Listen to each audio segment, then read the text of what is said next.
All right, we're in Atlanta. Third and final interview of the day. I don't even want to call it an interview. It's a conversation with Doe Cigapom. Mm-hmm.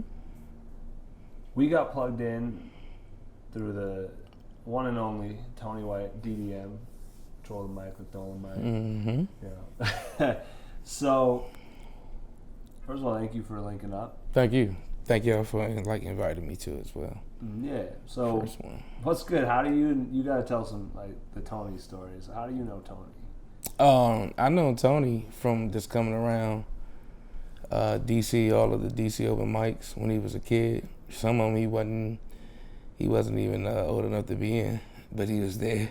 Yeah. You know what I'm saying? But I just got in tune with him very early, at an early age, as far as seeing him. Plus, from the story of always knowing that his pops was into the radio, and then in the music industry as well, himself.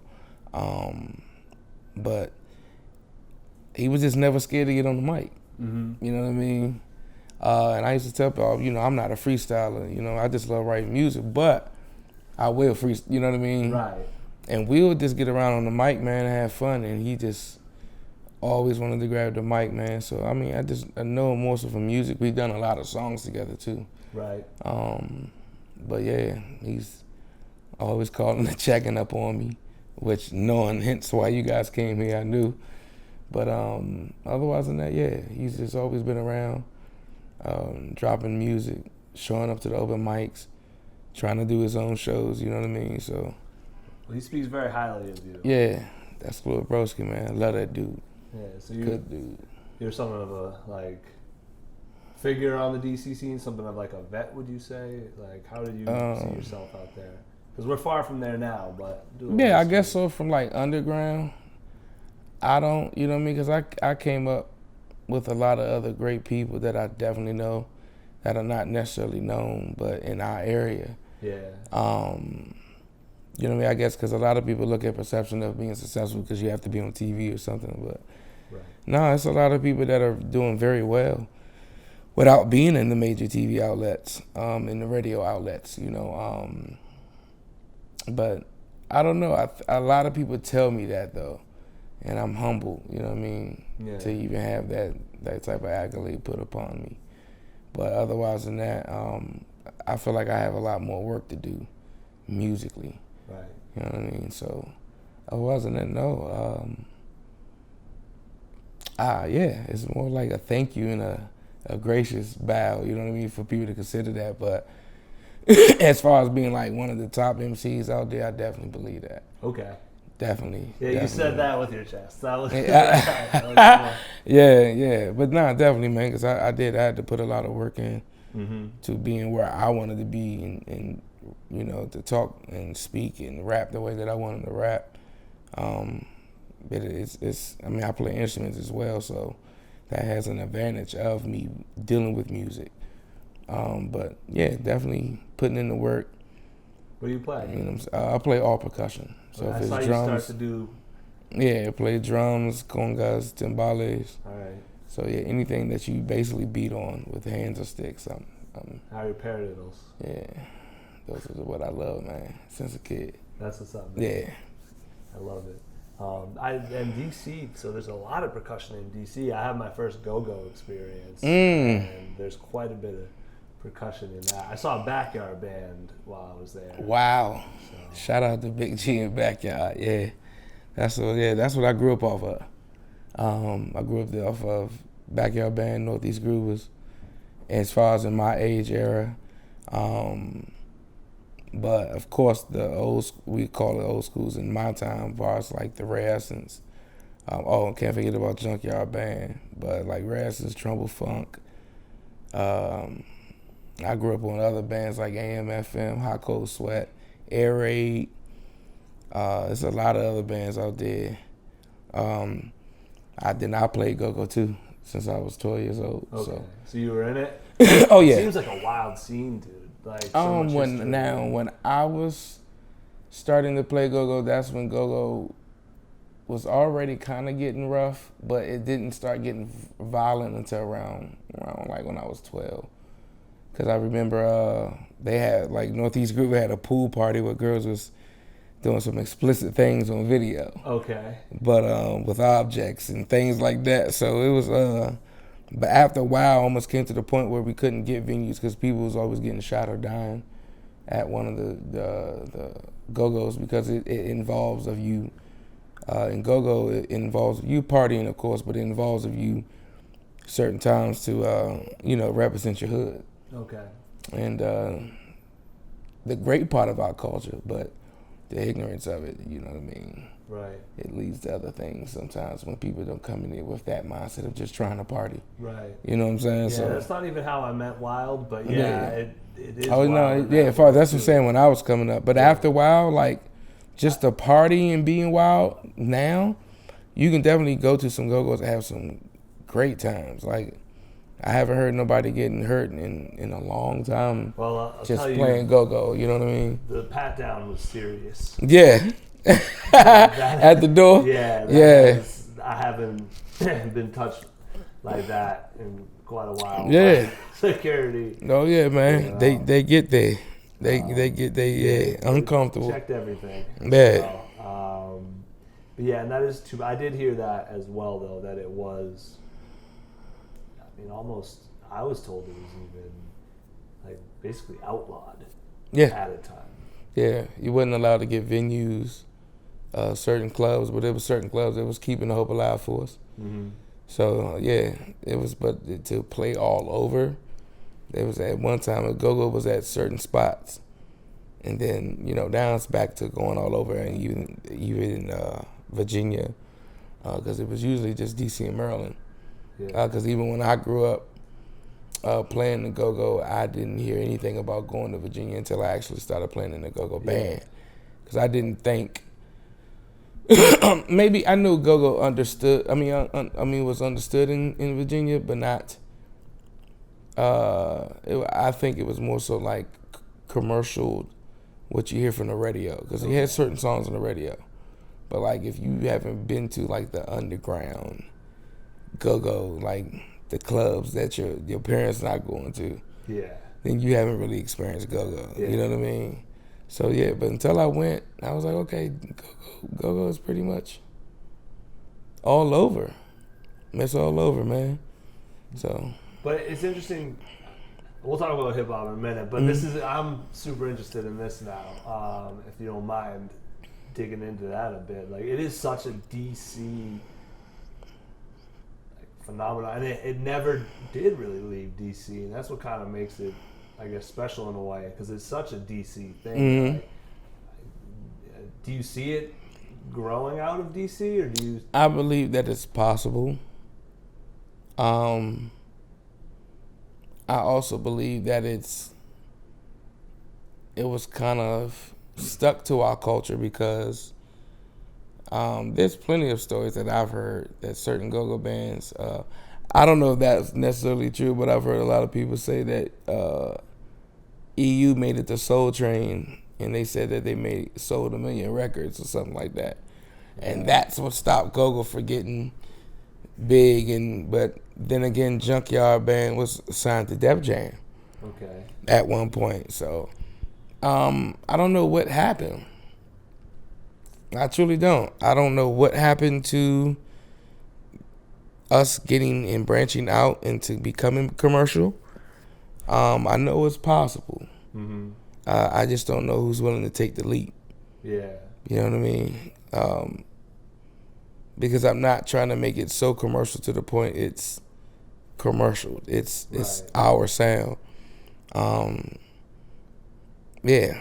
And I refuse, me personally as a person that played go-go, I refuse to accept that once it becomes watered down to the point it's almost an actual song, because we don't really follow by song trends. Okay. We may sing other songs or people's songs. Yeah. But like to actual follow a verse and a hook no, we don't do that. No. No. It really was like a jam. Like that's it. Kept going. And that's it. Okay, they're on this groove. Yeah. And then we'll switch when we're ready. Yeah. Yeah. I definitely picked up on that. It's cool, man. That's I'm sorry that there was like a darker side, I guess. Yeah. To it at times, but it is something definitely to be proud of, and definitely an incredible thing to have. Not a lot of regions have like something so definitively theirs like that. Yeah, I mean, I think everything had its dark moments. I mean, even when you look at stuff like rock and roll, when they had the mosh pits, and it's a lot of people that died in there and got beat up or sent to the hospital. You know what I mean? Right. But I guess it's also how the TV publicized it. You think it got exaggerated a bit? No, it was bad. Yeah. I mean, it was bad. It was involving a lot of neighborhoods from different areas, from Maryland or even DC. Yeah. And it didn't matter. You know what I mean? It just didn't. It didn't matter where you was at. You can, especially when we had my go-go band, we had a certain song that we play, and we knew, like, we'll look at everybody like, all right, fellas, here we go. Let's just hope. And usually when we play it, they get to fighting. So, yeah, so we have our own mosh pit kind of mentality as well. But yeah, it gets... So did you feel like, did you ever think like maybe we won't play the song? Nah. Because sometimes like that's what's going to get their attention. Got you. You know what I mean? It's kind of like a double-edged sword. Yeah. You know, of good and the bad. Yeah. Yeah. But it always went a little. Yeah. Yeah. So it's interesting because like in a lot of scenes, that's what happens. Like, so like what was the hip hop scene then? Was like all this energy at go-go, and was like the hip hop scene more like getting along, or? I mean, DC hip hop scene at one point was very involved. And then it became where, as far as with my experience, it was like you was rapping for everybody that rap, because everybody wanted to rap, and it was kind of not necessarily hard, certain style of rap, but it was, I don't know, because I mean DC, we have a certain style of rap. You got people that can rap to go-go bands, and then you got people, I guess, consider like me. I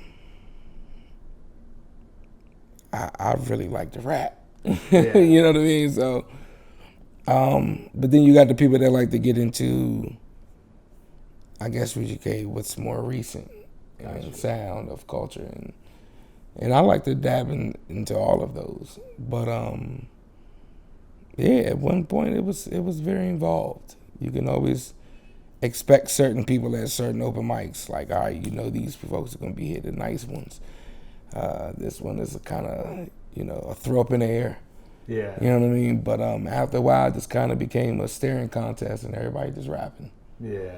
So, yeah, when I figured that out and I had the opportunity to move from DC to go explore something else, and I took that opportunity. That's what happened. Yeah, for me, yeah. So you went out. What was the opportunity?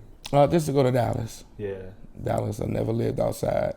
I lived in DC and I lived in Maryland, but I never lived outside of home. Yeah. You know what I mean? So I just never did that. My dad is Dominican background, but he's from Washington D.C. Okay. My mother grew up in the Baltimore area, then moved to PG County, Maryland. Okay. So I lived in literally both spots, PG and DC. Okay. So it was but born in DC, came up in DC, moved to Maryland, and yeah, man, back and forth, and I left DC before I moved to Dallas. Okay. So I always found a way to go back, but both of those are my home. But it's just, once I got the opportunity to like go see something else, it was like, I want to stay. You know what I mean? I never the same thing. Yeah, but once I left, I started seeing. I guess because I wasn't from there, I guess it made it more mysterious. Yeah.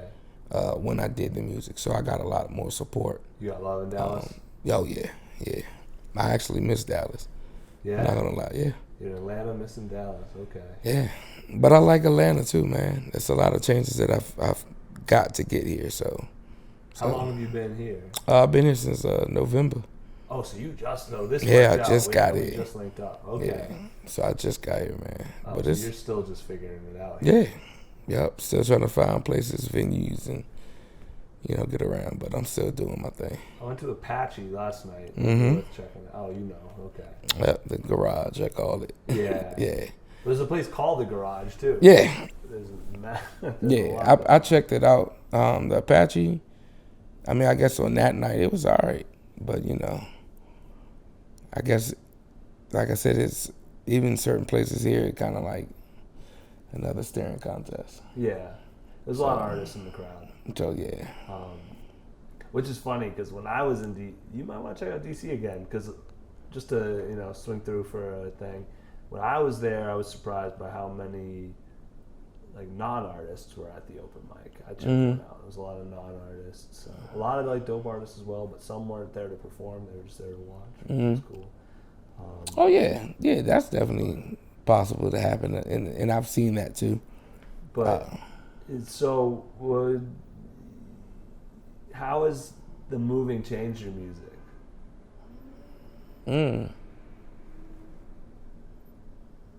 I don't think it really changed. I think it gave me more to write about. Yeah. But not to also rush. Okay. I'm not worried to rush music. I don't care if I'm 50. Yeah. I feel like I want to put something out, I will. Right. Yeah, just embrace. Do you feel any pressure to like rep DC like out there? Like I gotta show how we rap.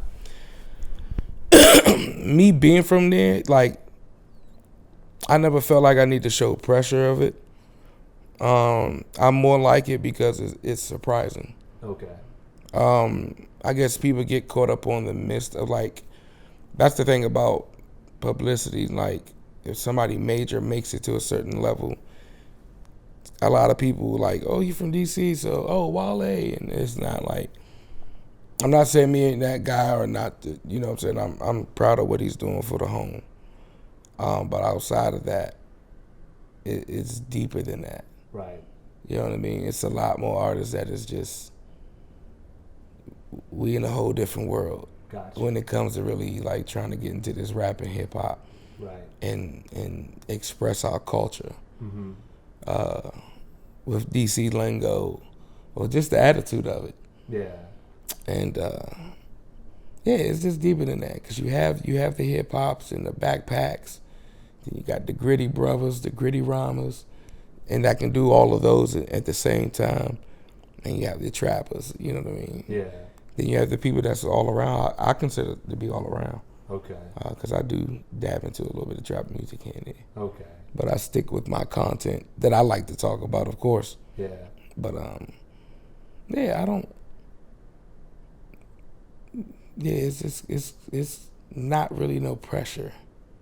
I'm proud of it. Yeah. You know what I mean? Yeah, because most people, if they know anything about Washington D.C., it's go-go. So that's what they only think of. Right. So it's when they hear go-go and Wale. yeah, and he even has go-go in his beats. So like, right. He did when he started, So. But even when they hear you after that, it's like, not okay, like hip hop. Okay. Yeah. Okay, you like to have fun. Okay. So yeah, I get that a lot, and I like that. Okay. But nah, it's not a pressure. I like that you described the hip hop part of it as like the fun part. Oh, you like to have fun. Yeah. A lot of people are super serious when they approach the mic.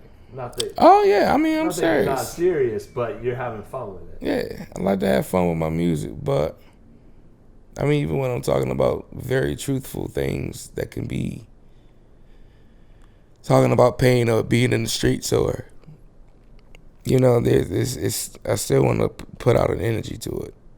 You know what I mean? I don't want people to, but I don't want you to misread the energy either. Okay. At the same time. What is your energy? How would you so someone who's about to hear you for the first time, like what should they be prepared for?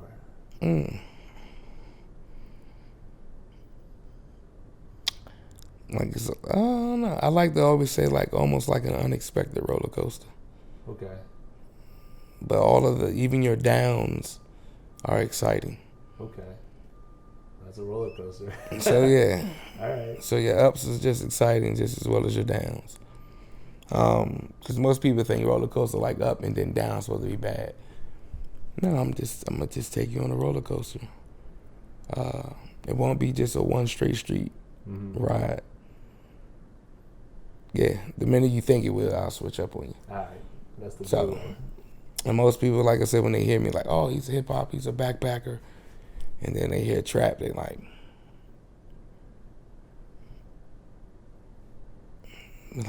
I don't know, like they kind of. I've had a person say, I don't know which one to like. Okay. Yeah, I like that. Yeah. I mean, at the end of the day, if you're going to become a consumer of it, that lets me know you'll at least buy one of it. Right. So, I'm going somewhere. But no, man. What? So what about? So we know it's on the roller coaster. Where's it headed? Like, if there's a message, because you have said you want to speak on certain things.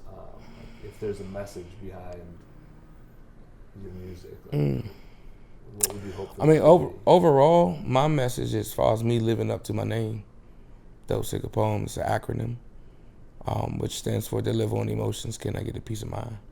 Okay. So, whatever I'm delivering is an emotion of that song, not necessarily internally or externally either, but it still is an emotional. After I deliver it, it's up to you to take it in how you want to, and that's my peace of mind. Okay. You know what I mean? It's not like singing a song, fuck you, or can we, you know? We can clean it up. Excuse me. It's fine. You know, or saying the F-bomb to you, or, and then saying, oh, you know, I'm sorry I hurt your feelings of walking off. No, it's more of, this is what I was feeling in this moment of this expression. If you like it, you don't. If you do, you do. You know what I mean? Yeah. My peace of mind is that it's out there, and it's up to you to judge it. But before I leave, I know you're gonna like what I'm talking about. Yeah. You may not like what's being delivered either. So Okay. you can either take the message, but I may blind you by the music. Okay. You know what I mean? Or you may not like the music, but you're blinded by the message. I've seen people say, man, your beats are amazing, but I just couldn't get into them. Your message is great.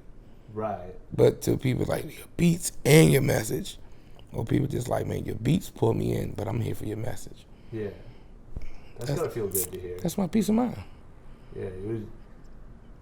So you'd be going crazy if you couldn't get this out. You gotta. Yeah. Yeah. Yeah. Yeah. Yeah. It's therapy in a way. Yep. It's exactly is for me. Yeah. I came up in a certain era of DC that I'm not, necessarily proud to glorify about it, but it is what it is. It's a very serious city. So yeah, it still has its moments. Yeah. It's just not as wild as it was in the early and late 80s and 90s. Yeah, I mean it's. So yeah, man. The basketball team was called the Bullets, right? Yeah. Yeah. When you think about it, the Washington Bullets, yeah. I mean, I don't know if they did that on purpose, but I mean that seemed like it lined up with. Yeah, that's what I'm saying. When you think about it, like, yeah. Yeah. Yeah, that's bad timing. Yeah, I mean the town has changed. I was really. Like gentrification's happening everywhere right now, but I was really grabbed by like how it was happening in DC just during my visit. It seems like a very how aggressive it is. I mean, it seemed like violence to me on a certain level. Yeah, so aggressive I think is the right word. Yeah. It did feel. You could feel it, Yeah, DC was at one point Chocolate City. Yeah, but it was. I wouldn't say there wasn't whites in DC. Right. Excuse me. I wouldn't say that. Right. I would definitely say there was parts where they will only be at. Right. But, you know, You can really feel the push. 90% of DC was Yeah. Chocolate City. For me, I miss home, but I don't want to go back home. Gotcha. However, I go home all the time to visit. Got you.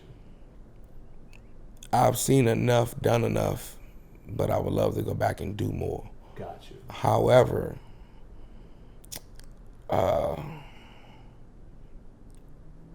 it's always been the issue of anything of, you know, we can go back, whether it's slavery or whatever, you know what I mean? When you have a group of people that don't want to understand your culture, they're not there for your culture. Right. Straight up. And that's just what it is. I seen a commercial where one of the white guys was like, well, if they have a problem, won't they just move? Like, how can you tell a HBCU to move its own college just for your dog to utilize its yard that is not supposed to be utilized for using the bathroom? Like, oh, it was on that level? Yeah, so for me, it's just heart-wrenching. One, because our culture don't really know what to do, have the access or the resources to stop the gentrification, but also to the people that come in and not understanding our culture. But that's kind of like been the history of, Yeah. you know. Yeah. It's kind of been the history of it. So, and it's hard for people that come from us to explain things. Like people, you know, they get surprised at me like, I'm not black. That's what, no disrespect, a white man came and taught you that I'm black. I'm actually native. Like my mother's family is native. They're not from no boat, or my family's right here, natives. And my father is the only one that necessarily background come from a boat. He was born here in DC. Right. But he's Dominican. Right. So, which is still a native bloodline too. So I like when you talk about history, it's easy for people to know the truth but still push a lie. Yeah. And then they use, I guess what you call, alternative presentation. Okay. To, you know, blind you. Because it's just what you don't know can always fail you sometimes. And I see that. If my people back home in DC knew what was going on but had the resources to stop it, of course. Right. Now I'm all for cleaning the community, having less crime, you know. But when it comes to the point you're moving my people out, that family been there almost a century, or since DC was becoming civilized, I take that to offense. Right. You know, I almost take it as offensive as still having the name called the Washington Redskins, being honest. Yeah. So, because that's my family's background, and you're calling me a... Yeah. You know what I mean? Yeah. So, it is. So, but it's just... It's getting crazy. Yeah. And it's forceful, like, because where I was at right before I left, I was in right in between where it's northeast, but it could be considered uptown because of the zip code. And where I was at was like maybe 1,100 or 1,200 before I left. Mm-hmm. And then literally the following year, it was $1,875 to live in that same little 2-bedroom apartment. Yeah. So, right. how can you really get around and survive, bro, when you paying these like type of, man? When you paying bills and you're paying, you know, some places are like rough neighborhoods, and they want $2,000 and $3,000 for 1-bedrooms or studios, and like, come on, man. Right. Well, that's the problem, is there are people there who... Yeah. I mean... It pulls in people who are being offered 6 figures. 2 family, both earning 6 figures, and it's hard to... So to them, a $700 square foot apartment to them is, this is wonderful. Right. You know what I mean? But to us, that's probably all we got. Right. The scale goes so far. Mm-hmm. There's somebody who is mad that. Yeah. You know, but it's such a bigger systemic issue that.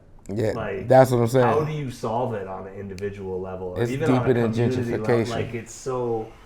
But what I was thinking though, I did feel in DC, it felt like there was more of a pushback there from the communities. Like, I know, it seemed like the kids, people were really starting to push back. Like, okay, like, we're gonna make it uncomfortable for you to be here. Yeah. Which I don't know if you see necessarily in other cities. Yeah. Playing the music out and from the stores, and which we've been doing.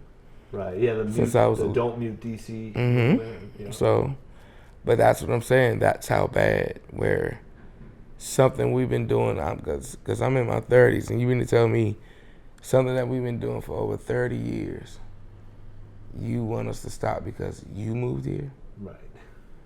If that ain't the most like racist energy that's being presented and exhibited at this moment, I don't know what else to. And that's why I said it's so funny and ironic for me when I hear people say, "Oh, we're in America, speak American, or speak English," or when. Sorry, let's get a little history note. The Moors taught the white people how to speak, read and write. So isn't it funny how in slavery we're not allowed to read and write? Also, the Moors taught the whites how to bathe. So it's kind of funny that everything that we have been teaching has now been put back onto us and used against us too if we don't have it. You're stupid if you don't have education, but education is now every school today that's even funded. Martin Luther King, you can have a Malcolm X Middle if you want it. It's somewhere down the line that's funded by a white person. Right. So that's what I'm saying. It's deeper than just gentrification. It's always about a race, and nobody wants to talk about it. They don't. I mean, what I've realized, even the most racist rich person knows that they come from some type of black gene. But I bet a lot of people, white people, don't know that. I'm sorry to get so deep, but it's just, I have to be 100 with it. It's not just about, that's why it is when you look at it with music, every hip hop artist got somebody behind them that's white. Whether it's at the record label, whether it's a radio person, or, you know, a host, and that's just what it is. It's deeper than gentrification, and I see that it's just not the people that aren't racist. There's a lot of white people out here that don't care to, you know, go with the flow of being racist. Right. And I've actually met some cool people. I know a lot of cool people, but at the same time, they just don't want us to have anything. And they don't want us to live either close to them or better than them. Right. So, but that's what I'm saying. There's no study, if anybody has ever looked, where they showed a white person having any type of calligraphy or any type of language being brought into any books. What do you mean by that? I mean, the first writings was on the wall, correct? Of us having language in English. I mean, not English, but having language, speaking in hieroglyphics. And then it turned into a language, because each of your letters is also coming from some type of hieroglyphic that's being shaped and formed, right? So even like the letter J wasn't created until after the 15 or the 1600s. So when you think about the word Jesus, you got to get deeper into that word. You know, it's deeper. Like I said, it's so deeper than just race, and it's, oh man, it's so many lies behind it. It's so many things that are still, you know, under the veil to be uncovered when you're dealing with just gentrification, or just you're talking about literally almost 90% of colored people moved out of a city. It's a lot. Yeah. You know what I mean? Some homeless, some are, just other places are now in uncomfortable conditions because they have to drive hours out to get back to work, or some people are now outside of the metro zone, so they can't catch a bus really, or they have to catch a bus to get to the actual bus that takes them to the train station. So, and nobody's worried about that. Nobody. Well, no one that can stop it is worried. Right. So, you know what I mean? The right people aren't worried about it, I'll necessarily say. But, the people that's fighting back for it, like, it's dope. But I'm not saying, don't let no one in. And, right. But, like... Well, that's the tricky thing. It's like you said, it's so much bigger that you still got to like, how do you not get played by that into playing a role that to someone who might not see the full thing justifies to them what they're doing? Yeah. I can also tell by the gentrification, because by me being in education, I always wondered, so say if all these Caucasians come to the city, what school are they going to send them to? And I'm speaking only for educators. Okay. Where schools are they going to send them to? Now, there will be a few that get handed to the dark side of school. But majority of these folks are not going to our schools. Mm. And even with that, I've been to certain schools that are in the hood, and that's all you see is black teachers. Yeah. What are you trying to say? Right. Especially in my city. I don't know about other places, but because in Texas, I've seen Mexican teachers, I've seen black, I've seen a white, and they dealing with all. Right. But in my city, I'm like, what are you trying to say? Is that we only know how to deal with our people? Right. You know what I mean? Like, I don't know if you're saying, like, let the N-word control the other N-words. Like, I don't know what are you trying to say, but you're sending a message. Right. When you do that. Because a lot of my schools where I went to, even in Maryland, unless it was a bad school, you predominantly going to be having a teacher dealing with you that's looking like you. Yeah. For people that aren't on camera. Yeah. Now, until I got to high school, it's kind of when I seen, oh, okay, I have a white teacher. Yeah. Oh, okay, I have a Hispanic teacher. Yeah. Oh, okay. Not cliche. Where I'm from, all of your PE teachers are usually black. Yeah. So, yeah. Okay. You know what I mean? Which happened to be my football coach at the same time. So I'm like, all right. But majority of elementary and middle school, and I was like, and then when I started getting white teachers, it was weird. Yeah. Because because I was always treated different by them too, to a certain degree. So, because I had a teacher in kindergarten too that was white, but it was, I don't know. Like I said, it's weird because I come from a place that's super white, and like I do know that, some of the black kids would probably appreciate having a black teacher. But you're right, you need a balance. If it's all one or all the other, then clearly there's something, Oh yeah. Oh yeah. It's like that where your guys are at too. Yeah. Yeah. They don't want to talk about it. Oh, especially up there. Yeah, what you talking about? Yeah, the whole Boston area. Yeah, I'm speaking from New Hampshire. I'm from New Hampshire. Oh, okay. Which is literally 98% white. So it's like... Yeah. See, I don't know yet, but I definitely know about that whole... Without making it about us, we have the flip side. I mean, my town is getting gentrified. Mm-hmm. It's like a money thing at a certain level. Like, my friends can't afford it. You know what I mean? Like, it's weird. And it becomes crazy, too. But that's what I'm saying. It becomes crazy when you see white people telling white people what to do. Yeah. I'm sorry. When you really look at that, you're like, so it's not middle class white people. It's really rich white people that don't care about what white or black people go through. Yeah, it's anybody with money, man. That's money what I'm starting to see. I'm like, because that's what I see in DC. Not anybody with money, because there's people with money who are conscious, but there's a certain point where if you're like, you feel like you want a certain lifestyle and you feel like you can afford it and you feel like you should be able to get that wherever you go, you know, and you're entitled to that, I guess. Right? And it happens. Yeah, it's hard to stop that. Nah, I mean, in America, that's what it's built on, you know. It is. It is. If it's a major city, you're going to be gentrified. Yeah. Believe it or not, Dallas is happening to Dallas too. It's happening everywhere, man. So it's happening here. People are moving out of they're jamming us all into cities now. They're moving.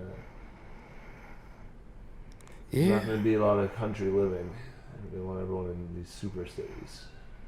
You see, I grew up in the city, so I'm like, and then when I moved to Maryland, they still have inner cities too. So it's like, I'm good. I never even grew up in a house. So now that I'm at this age, I'm living in a house. I'm like, man, look, leave me alone, bro. Just let me stay up there in the hill where I'm at, and I'm good. I'm cooling. Mm-hmm. I don't got no issue. Right. But yeah, I just want to travel, come back to my house when I do, and that's it, man. Otherwise than that, nah. Yeah. But I don't want to go back. Well, we took a little detour there, but I'm glad we talked about that. Yeah. Because it's definitely, and yeah, like you said, Boston's quite segregated. I know. You know. Yes, I know. Oh, I know. Yeah. But even that can be hard for people to hear. Like, it's weird, you know what I mean? Yeah. Like, you don't see it? Yeah. I saw it very well. I saw it in the bars. Mm-hmm. That's where I saw that when I was there to visit. I saw it in the bars where you can just like, Oh, well, the bars are a whole other thing where the dress codes are so wild that you that's what I was about to start. That's exactly what I was about to start talking about. Like, I remember when I moved there, I had to go like shopping again for clothes just so I could go into certain places. And that's all thinly veiled. But I've seen that too. You have dress codes and certain people come in. Certain people. Yeah. And people, people like us. Yeah. Although I will say, first time ever, I was out in Atlanta, and I was told I had to turn my T-shirt inside out. I could not have a graphic T-shirt. Not graphic as in offensive, but literally with something printed on it. Yep. So I went back to my car, and I was like, I have a hoodie with an even bigger graphic on it, and they're like, you can wear the hoodie. I was like, what? The T-shirt? Shout out Rose Glenn. The T-shirt had my buddy Rose Glenn's thing on it, and then my hoodie was my guy E-Jake, which is literally his whole album cover. And they're like, you can wear the hoodie, but if you have the T-shirt, it has to be inside out. And I was like, all right, man. Yeah. I'm sure you have a reason for that. They do a lot.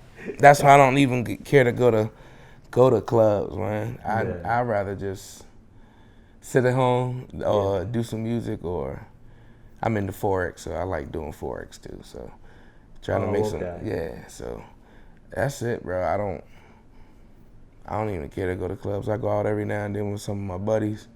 Yeah. And that's it. You're creating now. The wealth of music. Trying. That's what's up. So you got anything new coming out we should be aware of? Yes. I'm actually working on another album of Law Key Part 2. Me and my buddy AB the Pro. Well, the Law Key was produced by my buddy Drew Dave. Shout out to him and my boy Uptown. So they just dropped a new project, Culture Over Culprit. But me and him are supposed to be dropping Law Key 2 this year. Me and another producer, AB the Pro, we're supposed to be dropping 3 series of a project. The Abd Originals, The Commencement, and ABDC. Then I'm supposed to be doing something with a Dallas producer, Campion Bond. And then another guy from Oakland, his name is LT Beats. Okay. So, yeah. You're working? Got some stuff in the works. I just need to get the recording done and get these graphics and all of that stuff printed out. There's a lot more to it. Yeah. That's what's up, man. I want to stay tuned in. So. Oh yeah, man. I think I bought you. I think I have a gig file with some of my stuff. I sell my music sometimes. My prenups on gig sticks for people that want to just push and keep going. And yeah. So I think I got something with me, man. Word. Yeah. Now, you are on LFOD right now. Mm-hmm. So that stands for Live Free or Die. It's actually on my license plate. That's the New Hampshire. That's what's up. That being said, what does that mean to you? Live free or die? Yeah. Living with no regrets. Making moral choices that are that speak highly for yourself by action. But never afraid to experiment with life either. And have no regrets of that. Try to carry great energy. Love while you're here. I've heard somebody say, love while you're here, fight if you have to. Okay. So I believe that. Just, being free. If you got to, whatever it is, meditate, elevate, eat healthy, and be creative. I think those are the things that can help. Be honest, too, while you're here. Be honest with yourself. Be honest with others. All right. Yeah. So when it's time for you to leave, man, it's just like rain. It dries and evaporates, but it'll be back. You know what I mean? You just come in a different form. So, that's what I believe in it, man. Live free or die. I like that. That's dope. All right, man. I appreciate that. Is there anything you want to talk about today that we didn't? Oh, no. I mean, like I said, I was just being here was dope, man. It's not a lot when you get a person or even an artist to come in and we talk stuff outside of music anyway. Yeah. You know what I mean? So this is kind of like one of my first interviews that I've done where you're talking outside of music, where people just, can figure like, oh, he has some type of dialect with him. Where is he, a jackass? But, because they have people there that I've seen some interviews where you're like, whoa. Not saying school is everything, but it has definitely failed some people. Yeah. You know what I mean? But that's another hour conversation. Yeah. Of our education system in this country. Oh boy, it's such a game. I'm glad I'm not in it no more. Yeah. So I was in special education too. So good for you, man. That's important. Yeah, man. But this was dope, bro. This is dope, talking about the music, my culture, where I'm from. You know what I mean? Not necessarily anything too much. The background was there. I mean, pretty much everybody will get a taste of how I grew up, which was unfortunate in a lot of my music. So, but otherwise than that, man, you can go to doecigapom.com. Okay. www.doecigapom, DOECIGAPOM. Or you can go to doecigapom.bandcamp.com where you can get my music. Actually, we'll be having a website soon to buy merch from one of my Shopify's.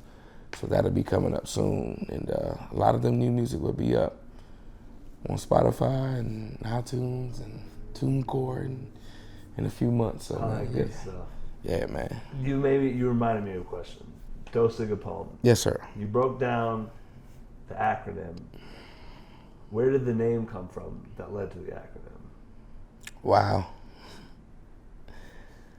Doe was my name when I played the drums. They called me Doe Boy. One day I was home, out back,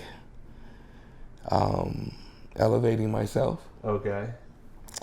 Came in the house, my mom was just pissing me off, man. And I was just writing my name, and I didn't write it like Doe, like D-O-U-G-H. And I just wrote D-O-E. And I was like, I don't know. For some reason, the whole Deliver on Emotions broke down. I was like, oh, I like that. Okay. I like that because I already understood what it was trying to say. Deliver on emotions, not because you're emotional. Just, I have songs where I'm rapping about street stuff and It's an emotion that I had to put behind that. Yeah. But the Cigapom really came from me and her arguing, and I lie to you not. I just said, can I get a piece of mind? God. Yeah. And literally, I was downstairs. I was like, wait. Let me write that. Like each letter.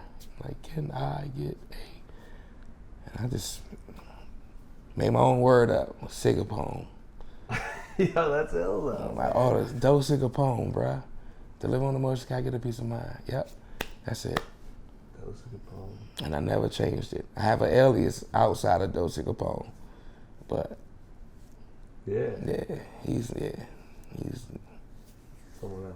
Nah, he's Doe Cigapom. It's just Donnie Metro. That's who he is. Yeah. But Donnie Metro is a different artist. Okay. All right. Yeah, he doesn't care.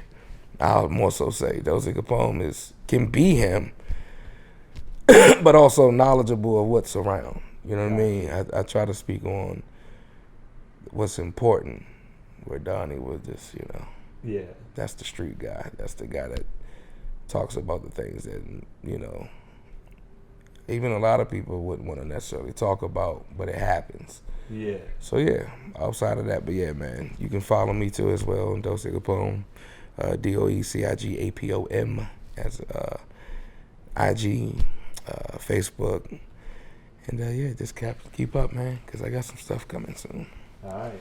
Well, I appreciate you coming through, man. Thank you, man. I'm glad we met Tony and met you. Get to have this convo. Yeah, man. And get to share with the people. So. Appreciate it, man. This is dope, man. I appreciate everybody. Thank you, man. Yeah, man. All right. Doe Cigapom, LFOD. LFOD, man. We out. Man. Positivity is a better movement. Let us do this. Level up and get into this evolution. Revolutionary math and music. Get us choosing everything but less excuses. Shout out to the kings and queens with everything to lose. They never lose it. There's so much glory in